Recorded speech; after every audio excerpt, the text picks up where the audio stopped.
parlare di malessere demografico, la presentazione di un volume del mulino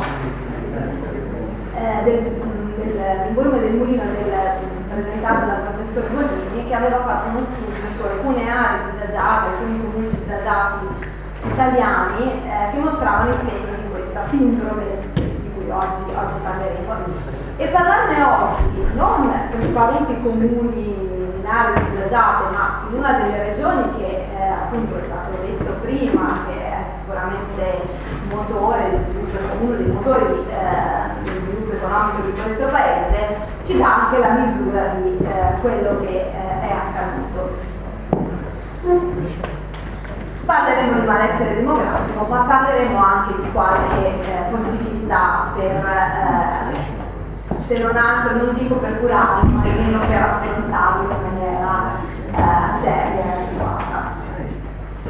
Allora, anche il Veneto ha una popolazione in declino e quindi le politiche sono sicuramente chiamate a contrastare lo spopolamento oppure anche a evitare ulteriori addensamenti. Ora ve lo mostro nelle cartine. Nel 2020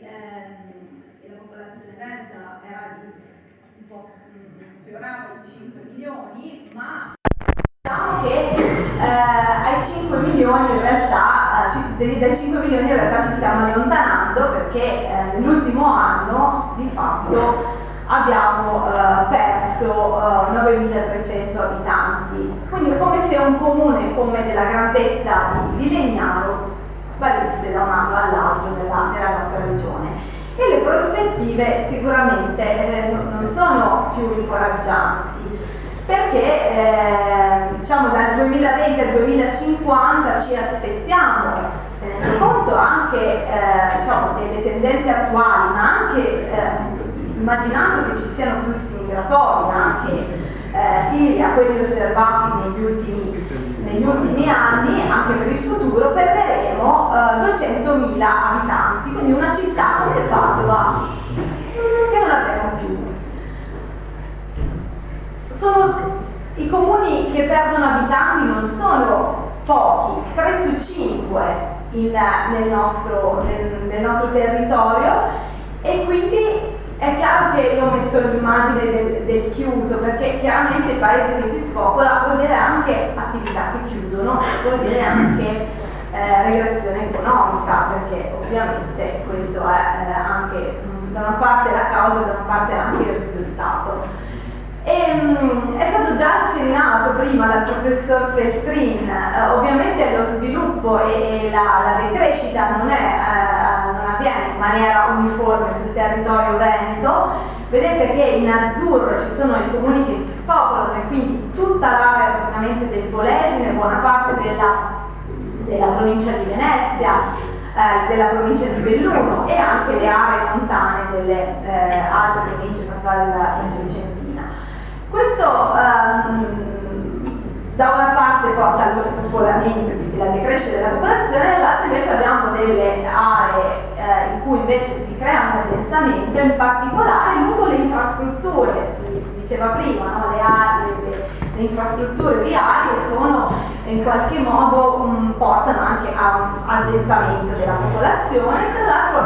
i comuni che negli ultimi anni negli ultimi 10 anni hanno aumentato la popolazione sono quelli delle cinture attorno ai capoluoghi, quindi neanche i comuni capoluogo, ma principalmente i comuni attorno. E questo fa sì che, ad esempio, dall'ultimo censimento emerge che sono oltre 2 milioni di veneti che ogni giorno si spostano da un comune all'altro per motivi di lavoro o di studio anche, quindi questo crea poi anche la pressione sulle nostre strade. Quindi densità abitativa molto diversa, sia d'accordo per ragioni ovviamente legate alla conformazione fisica, ma anche legate alla presenza di infrastrutture, di centri e così via. Ma diciamo il primo sintomo appunto del malessere demografico è il declino della popolazione, il secondo sintomo, questo è qui presente, è la popolazione che è sempre più invecchiata. Non è una cosa futura, è una cosa attuale, e quindi le politiche saranno anche le politiche locali, saranno sempre più chiamate l'invecchiamento appunto in questo momento non è più evitabile, cioè possiamo tamponare, ma è qui presente. E quindi anche tutte le iniziative di promozione dell'invecchiamento attivo e di buona salute sono sicuramente fondamentali, ma anche molto impegnative in questa situazione. Chiaramente il problema della sfida insomma, quotidiana sulla sostenibilità del problema del sistema penitenziario, del sistema sanitario, sostenere i rapporti tra le generazioni che quindi sono le principali sfide, ma vediamo un po' i segni dell'invecchiamento. Scusate, l'acustica della sala fa sì che se parlate in fondo noi lo sentiamo tutto qua, quindi non vi dico ovviamente di non commentare le informazioni utili che abbiamo, ma lo capiamo perché sennò io non la sento e ce la faccio. Come il cane in silenzio. Ecco, sembra un seminario per stare zitti. Bene, niente, allora la piramide dell'età della popolazione veneta è conosciuta, si somiglia a quella di fatto dell'Italia nel suo insieme, fortemente invecchiata. Ciò secondo me però che fa anche riflettere sulle tendenze in atto sono ad esempio le variazioni negli ultimi 5 anni della popolazione veneta. Come vedete l'unica popolazione, diciamo la componente strutturale che aumenta la sua numerosità è quella degli anziani e degli adulti over 50, mentre tutte le altre componenti di fatto, quindi sia gli adulti meno giovani e i giovani e i bambini, sono in riduzione. Questa tendenza sarà in atto per i prossimi anni, nel momento in cui i baby boomers, cioè le generazioni nate a metà degli anni 60, entreranno nella età anziana e quindi con chiaramente pressioni e sfide importanti. Quindi quello che viene chiamato, una volta c'era la bomba demografica, adesso c'è queste parole un po' invocative che forse nemmeno mi piacciono, però per dare l'idea è che lo tsunami grigio è qui. Quindi oggi un Veneto su 4 ha più di 65 anni, è vero che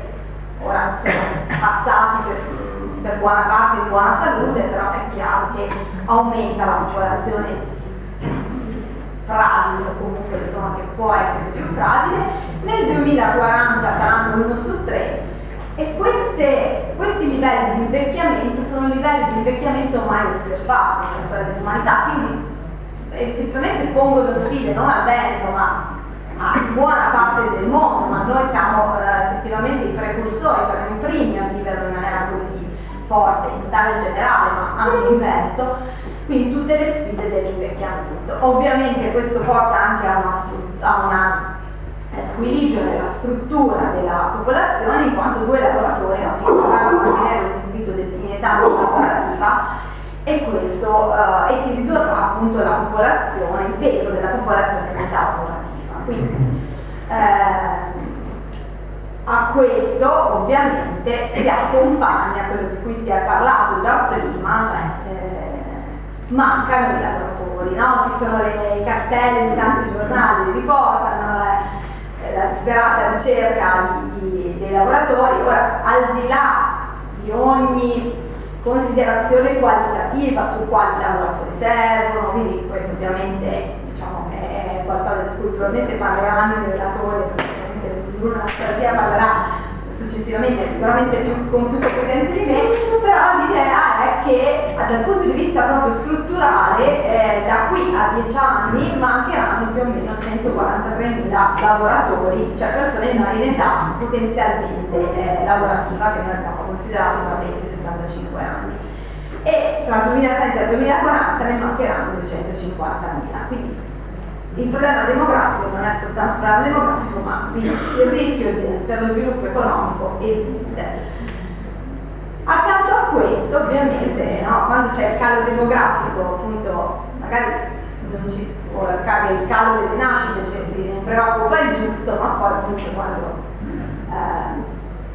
mancano i lavoratori ci se ne accorge, oppure quando mancano per esempio gli studenti, gli scolari, no? Qui abbiamo soltanto riportato, ma a titolo di esempio, il passaggio da 2 anni anni scolastici vicini, 2020-21, 2022-23, solo alle scuole primarie si sono aperti più di 3.000 studenti, e facendo un calcolo, quindi più o meno 180 classi che spariscono. Ma sappiamo che se cominciano a chiudere le scuole,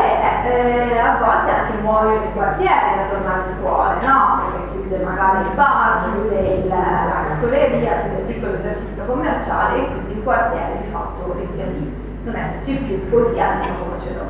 eravamo immaginato. Ecco qui, allora veniamo al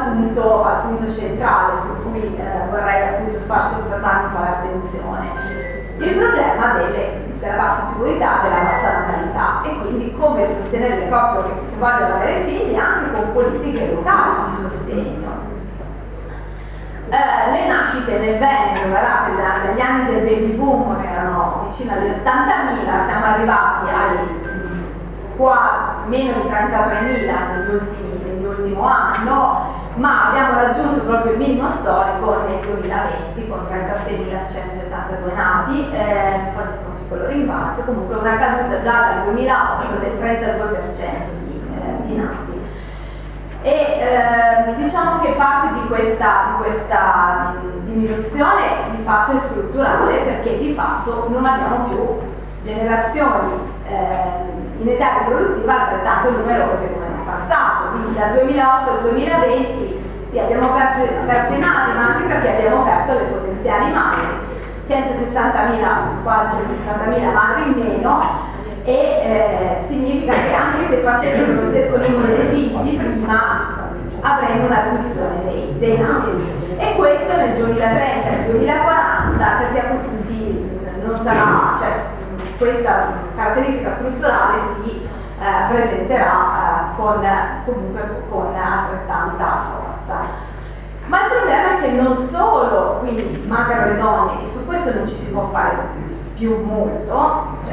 può pensare un pochino, perché qui sono già inclusi i flussi migratori, quindi non è che senza migrazioni, sono scenari pensati con dei flussi migratori simili a quelli avuti, quindi non ci sono molte soluzioni. Ci può essere invece una soluzione, qualche misura che possa aiutare invece ad avere più figli. In realtà la tendenza non è questa, perché anche la fecondità, il numero medio di figli per donna, è diminuito nella nostra regione, come del resto anche in Italia. Siamo un pochino superiori alla media italiana, per 1,24, però insomma non è che possiamo rallegrarci particolarmente. Allora, su questo aspetto qualcosa si può fare, e il Veneto in realtà era partito abbastanza bene all'inizio del secolo, nel senso che aveva preso un andamento un po' come anche l'Italia, ma sicuramente più slanciato, diciamo, verso la media europea dei tassi di fecondità totale. Ma nel 2008, recessione economica, poi crisi del debito, così fa scendere la fecondità italiana, e vedete come questo è vero, ma anche il Veneto segue questo andamento, e lo segue invece l'andamento europeo, che invece arresta un po' la crescita, ma comunque rimane sul 1,5 figli per donna, un figlio e mezzo. L'altra tendenza molto acuita anche nel Veneto è la progressiva posticipo della prima nascita. Quindi se l'età media del primo figlio è quasi 31 anni, lo spazio riproduttivo in cui fare le scelte si riduce, si contrae, no? E questo può essere particolarmente pesante nel momento in cui possono accadere eventi esterni, recessione, pandemia, crisi energetica, no? Che fanno sì che le coppie istintivamente, giustamente, magari posticipino la nascita del figlio, rendendo quindi anche difficile il recupero successivo della fecondità. Cioè la fecondità in momenti di crisi sempre va giù, è successo nella seconda guerra mondiale, è successo durante la pandemia, però poi c'è lo spazio del recupero, il rischio è che se si comincia così tardi il recupero non sia più possibile. Infatti poi la fecondità over 40, come vedete, non è molto alta, comunque è un 4,3%, è cresciuta, ma non è possibile un grande recupero dopo questa età. La cosa interessante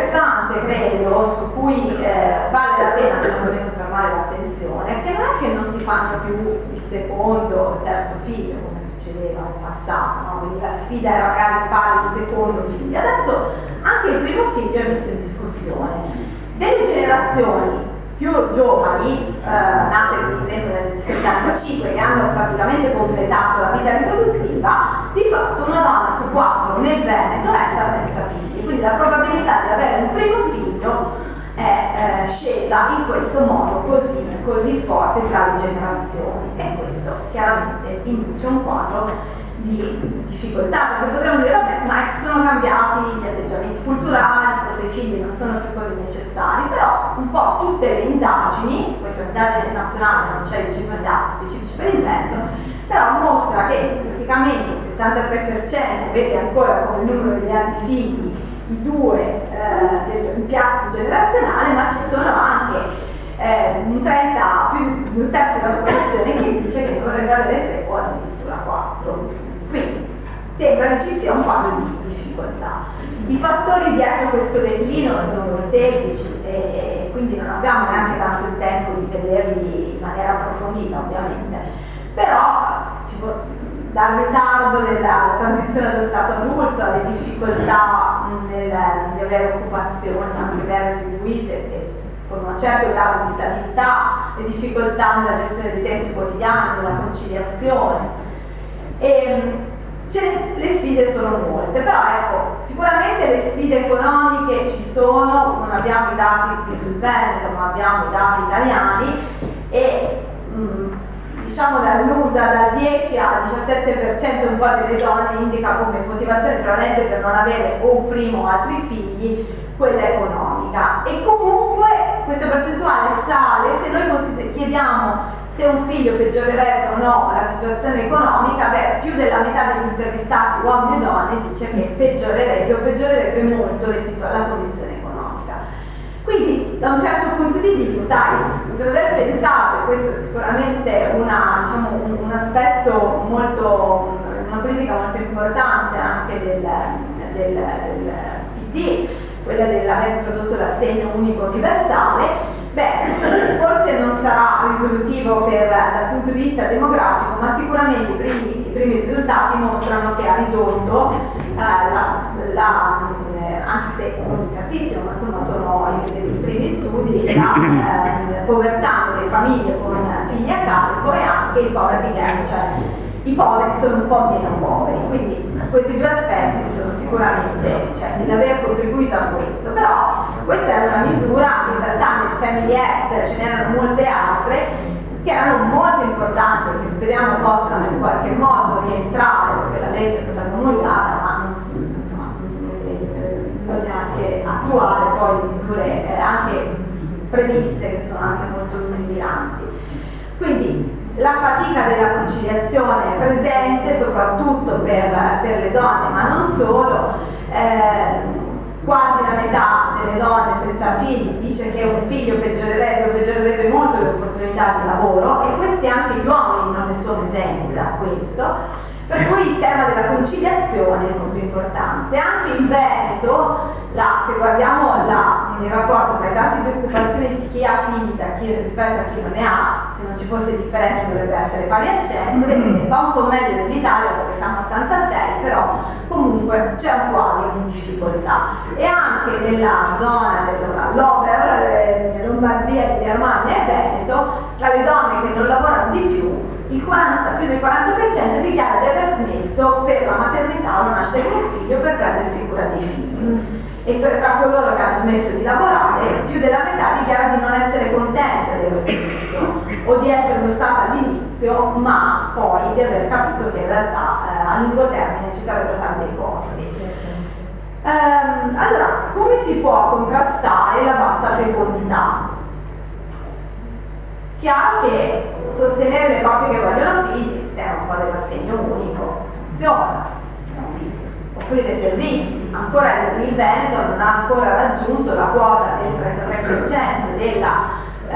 popolazione da 0 a 2 anni, dei bambini da 0 a 2 anni che frequentano una scuola, un nido. Le politiche attive di conciliazione, queste fondamentali, ma anche promuovere l'uguaglianza di genere, come dimostrerò. Quindi non c'è una singola, secondo me, anche gli studi lo mostrano, una singola bacchetta magica che possa risistemare, ma un insieme di interventi coerenti che possa sostenere una società family friendly. E forse una regione, diciamo come la nostra, potrebbe avere le potenzialità per creare questa situazione. Io volevo, adesso vado un po' avanti, perché mi piaceva mostrare che a volte le politiche funzionano. Prima il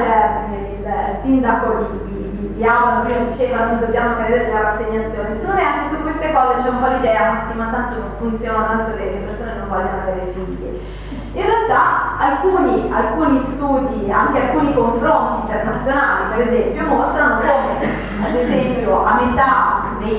primi anni, nei primi anni del 2010 l'Italia e la Germania avevano un tasso di femminilità totale simile, ma la Germania ha adottato tutta una serie di politiche, tra cui l'assegno unico ancora più spinto del nostro, cioè molto più universalistico rispetto al nostro, che funziona forse meglio come invece funziona per la povertà. Il fatto che ad esempio il congedo di paternità il congedo parentale, quindi che può essere preso da uomini e donne, è retribuito al 67% e non al 30% come il nostro, quindi anche gli uomini hanno cominciato a prenderlo. Insomma, questo ha portato sicuramente non a risultati stratosferici, ma guardate che tipo di aumento della fecondità grazie a un insieme coerente di politiche, oltre al fatto dell'introdotto minimi, insomma, più universali. Quindi tutta una serie di misure che hanno funzionato, ma anche guardando, diciamo, molto più vicino a noi, per esempio il confronto tra il Trentino Alto Adige, la comunità del Trentino Alto Adige e il Veneto. Quindi vedete andamenti simili fino a un certo punto, ma dal 2010 la fecondità del Veneto comincia a ridursi pesantemente, quella del Trentino ha lo stesso chiaramente impatto, dicevamo anche della recessione economica, della pandemia, però vedete come le politiche e soprattutto la visione di una società family friendly, per carità anche con molte risorse in più, però anche con la visione di sostenere tutta una serie di insieme di misure coerenti, può fare la differenza. Quindi non scoraggiamoci, ma pensiamo anche a quelle che possono essere le soluzioni, perché le politiche, dove applicate in maniera, diciamo, consistente e coerente, possono davvero fare la differenza. E quindi, al di là di quelli che possono essere, non voglio divulgarmi troppo, gli interventi dello Stato, quindi sono legati chiaramente a interventi normativi, il Family Act è un buon esempio in questo senso. Il fatto di chiaramente sostenere anche la crescita perché sia possibile avere opportunità di lavoro anche per i giovani, così che i giovani coppie possano anche formare una famiglia, l'aspetto della conciliazione e anche dell'uguaglianza di genere. Questo è ciò che lo Stato può e deve fare nella cornice, ma anche gli enti locali possono aiutare. Pensiamo ad esempio a quanto può essere importante la velocizzazione della stabilizzazione professionale dei giovani e la formazione delle giovani coppie, cioè dove funziona il sistema anche di orientamento dal punto di vista educativo, dell'orientamento professionale, si possono velocizzare le transizioni, come anche dare magari aiuti nei vari comuni, affitti, mutui agevolati, social housing per i giovani. Non parla dal punto di vista elettorale, l'elettore medio in Italia ha un'età media di più di 50 anni, no? Il professor Pietrini spero mi confermi, quindi da questo punto di vista non forse non paga, ma può creare occasioni e anche possibilità. Ecco, questo in effetti si vede come nelle province sempre della Veneto, Emilia Romagna e Lombardia, laddove i giovani sono più occupati, effettivamente la fecondità è un po' più alta e anche dove l'occupazione giovanile è più sostenuta, l'età media al primo figlio diminuisce, quindi si anticipa un po'. L'altro aspetto, e qui poi concludiamo, è che anche appunto aiutare le giovani coppie a non essere economicamente e socialmente penalizzate se hanno un figlio in più è importante. Il sistema delle tariffe o dei contributi o delle tassazioni anche a livello locale dovrebbe sicuramente non penalizzare le famiglie con figli. L'aspetto della conciliazione, quindi bene le notizie che arrivano ai miti, ma anche magari pensare ad altre forme come quelle magari dell'alto anche, delle Tagesmutter, cioè forme anche flessibili, meno strutturate, meno costose, che possano però incrementare l'offerta di childcare. E anche magari inventarsi tempi scuola diversi, anche magari con l'aiuto, con il principio di sussidiarietà, l'aiuto delle associazioni. Alle medie praticamente i ragazzi sono a casa all'una, magari inventarsi modi, mense scolastiche, associazioni che possano in qualche modo anche occuparsi dell'aiuto compiti, o anche magari le società sportive che possano contribuire anche a portare i ragazzi a fare le attività sportive, liberando magari il tempo delle madri in particolare. Quindi le politiche dei tempi di vita, che da noi sono, secondo me, sembrano un lusso, in realtà diventano anche un volano per creare una società piena di freni. Sono stata a Barcellona lo scorso anno,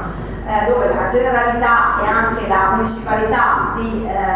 Barcellona ha tutto un progetto molto strutturato per rendere i tempi di vita più amichevoli nei confronti delle famiglie, a partire dai lavoratori stessi degli enti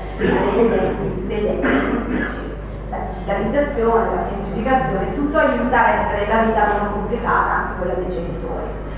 E ultimo, se proprio posso, un tema che mi sta molto a cuore, la promozione. Ora forse questo è un tema di cui si parla molto poco, però l'Italia, non mi autorizza la Presidente, mi rubo un minuto in più, perché ecco, uno può dire vabbè, la maggiore condivisione, promuovere la maggiore condivisione, d'accordo, è qualcosa, appunto la ciliegina sulla torta. In realtà si rivela essenziale, perché laddove ho perso, chiedo scusa, il grafico ha perso i nomi questi erano i vari paesi europei, scusate, qui c'è stato qualche problema informatico nella conversione, vabbè. Comunque forse non voglio perdere tempo, però ecco, credetemi sulla parola, l'Italia è questo, se vedete il mio mouse è questo diciamo puntino verde, laddove la condivisione è più equa tra uomini e donne all'interno della famiglia nei compiti domestici, magicamente anche la fecondità sale, cioè quindi l'idea che forse va anche cambiata un pochino la mentalità, a partire proprio da anche l'educazione scolastica e così via. Questo sarà, diciamo, una politica di lungo periodo, però vale la pena cominciare, perché laddove sono stati fatti degli interventi ci sono stati anche i migliori risultati, quindi direi, insomma, i sintomi del malessere demografico in parte sono difficili da curare adesso, ma un pochino possono essere attenuati se si adottassero politiche più tranquille.